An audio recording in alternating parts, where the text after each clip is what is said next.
Dan kalau misalkan kalian mau lihat lebih detail lagi, di bagian Japan Exclusive ini atau seri Japan Exclusive, di bagian atasnya ini tuh ada kayak hitam-hitam di bagian hoodnya, yang dimana itu tuh carbon hood. Nah, yang paling ditunggu-tunggu sama kolektor Mini GT untuk R32 ini adalah di bagian headlampnya yang udah sipit.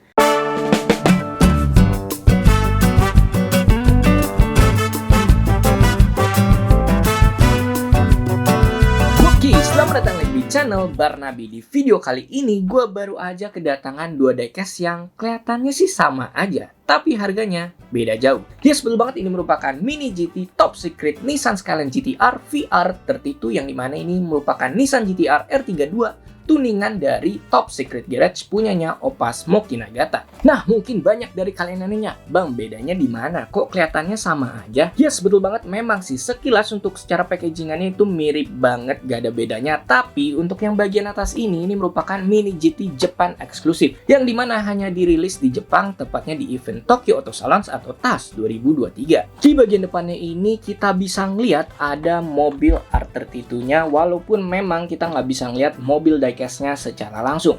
Perbedaan antara yang Japan Exclusive dan series normal itu sih yang paling gue bisa lihat adalah di bagian penamaannya, yang dimana kalau yang Japan Exclusive tulisan Top Secret-nya ada di tengah, sedangkan kalau yang versi standar tulisan Top Secret-nya itu ada di depan. Dan kalau misalkan kalian mau lihat lebih detail lagi, di bagian Japan Exclusive ini atau seri Japan Exclusive, di bagian atasnya ini tuh ada kayak hitam-hitam di bagian hoodnya, yang dimana itu tuh carbon hood. Jadi perbedaan kalau gua ngeliat review orang ya, perbedaannya itu hanya di bagian hood karbonnya aja. Lanjut kita ke bagian belakangnya, di sini sih sama persis. Dan perbedaannya sih cuma di bagian penamaan aja, di bagian atas barcode-nya. Sisanya sama semua, mulai dari license Nissan-nya, terus di bagian hologram TSM modelnya ini sama persis semuanya. Habis itu kita lanjut ke bagian kanan dan kirinya. Untuk di bagian kanan di sini ada logonya Top Secret, dan di bagian kirinya di sini ada logonya dari brand Mini GT. Dan kurang lebih sih untuk kardusnya atau boxnya seperti itu aja sih. Langsung aja kita unboxing sama-sama. Seperti biasa kalau buka Mini GT kita harus bukanya pakai penggaris supaya aman. Jadi kita coba buka yang versi standar dulu ya. Dan untuk yang versi standar ini gue minjem punya orang karena gue udah punya yang Japan Exclusive, jadi kayaknya mau bazir kalau gue beli dua-duanya.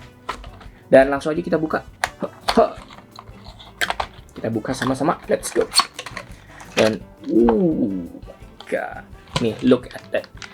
Ini merupakan Nissan GT-R yang udah diperbaikin, terutama di bagian depannya, jadi nggak celong lagi. Makanya itu si R32 ini merupakan salah satu yang di recasting atau diperbaikin sama Mini GT, terutama di bagian lampu depannya yang udah sipit. Banyak orang yang komplain karena di R32 versi sebelum-sebelumnya itu mata atau lampunya itu masih bener-bener lebar banget. Dan memang sih gue juga kurang suka sama R32 series sebelumnya. Dan ini di kanan gue, di kiri gue aja deh. Di kiri gue ini udah ada R32 yang versi standar. Lanjut kita buka yang versi Japan Exclusive-nya. Kira-kira bedanya jauh banget nggak ya? Jadi ini udah sempet gue buka juga, dan ini punya gue, jadinya gue buka nggak pakai penggaris.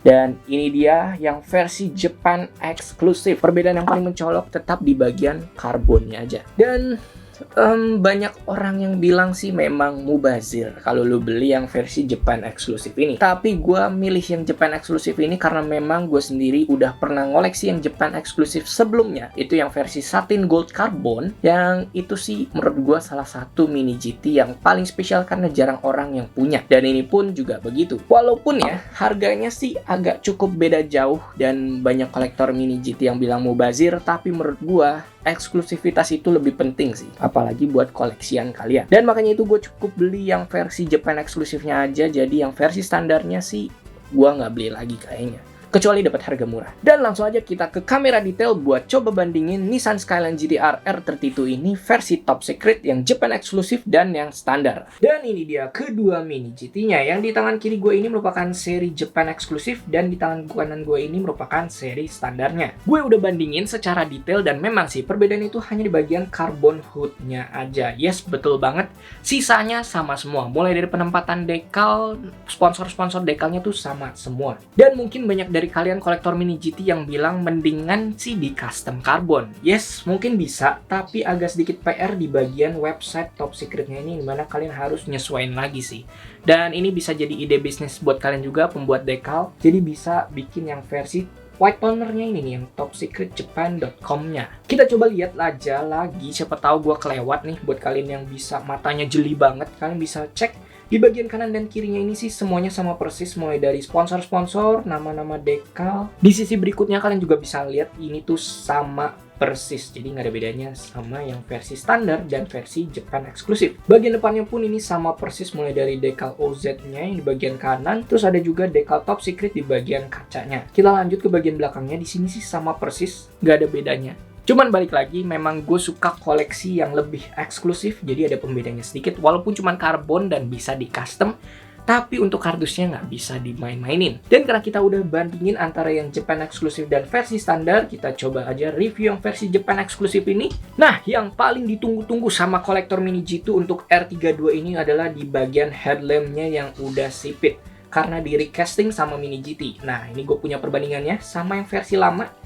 Tuh kan, yang versi lama ini lebih blok dan kurang nyata ya, jadi kurang real. Padahal kan Mini GT termasuk mini scale yang dimana memang mobil dan diecastnya itu harus mirip banget, kurang lebih sama persis, kalau bisa malah persis. Dan karena banyak yang komplain soal Mini GT yang lama ini, R32 yang lama, jadi Mini GT nge-recasting sama yang versi ini dan matanya lebih sipit karena Mini GT learn from mistake. Kayak dejavu ya. Dan gue tuh nggak sabar banget ya nunggu R32 ini atau VR R32 ini versi goldnya karena belum rilis. Sebenarnya awalnya nggak mau beli yang versi putih, tapi gue cukup penasaran mau ngebandingin antara yang versi Japan eksklusif dan versi standarnya di video ini nih. Lanjut kita ke bagian belakang. Di sini ada logo emblem Nissan di bawah spoiler, terus di bawah sedikit ada logo Top Secret, di kanannya di sini ada logo GTR. Cuman sayang sih memang ini untuk logo GTR-nya bukan emblem gitu ya. Ke kanan sedikit di sini ada logo Nismo dan di sini ada logo Nissan, dan yang ini sih udah kayak emblem gitu, jadi bener-bener nonjol. Di bawah sini ada tulisan Skyline yang di deboss mengikutin mobil aslinya. Jadi ini udah sama persis lah sama mobil aslinya, yaitu R32 atau VR R32. Dan pendukung lainnya ini seperti detail spion. Kita coba bandingin kali ya sama yang versi lama. Nah, untuk perbandingan antara versi lama dan versi baru ini, spionnya yang versi baru ini lebih besar, sedangkan yang versi lama ini lebih kecil. Jadi kayaknya ini semuanya kebalik nih. Headlampnya lebih kecil yang versi baru, tapi spionnya lebih gede sama yang versi terbaru. Cuman memang sih udah overall ini menyerupain banget sama R32 aslinya. Jadi good job buat Mini GT. Dan kurang lebih seperti itu aja sih untuk detail dari Mini GT Top Secret VR32, yang dimana menurut gua sih ini cukup worth it untuk kalian koleksi. Dan kalau kalian sendiri lebih pilih mana nih? Pilih versi standar atau pilih versi Japan eksklusif? Kalau gue sendiri sih ke Japan eksklusif, karena udah gue bilang tadi, karena Japan eksklusif ini lebih eksklusif untuk dikoleksi dan memang jarang beredar juga. Dan segitu dulu aja untuk review kita kali ini. Tadi kita udah ngebandingin antara Top Secret yang versi Japan eksklusif dan versi standar, dan kita juga udah ngebandingin antara R32 castingan terbaru dari Mini GT dan castingan lamanya. So, segitu aja untuk video kali ini. I'll see you in the next video, and by the way, thanks for watching.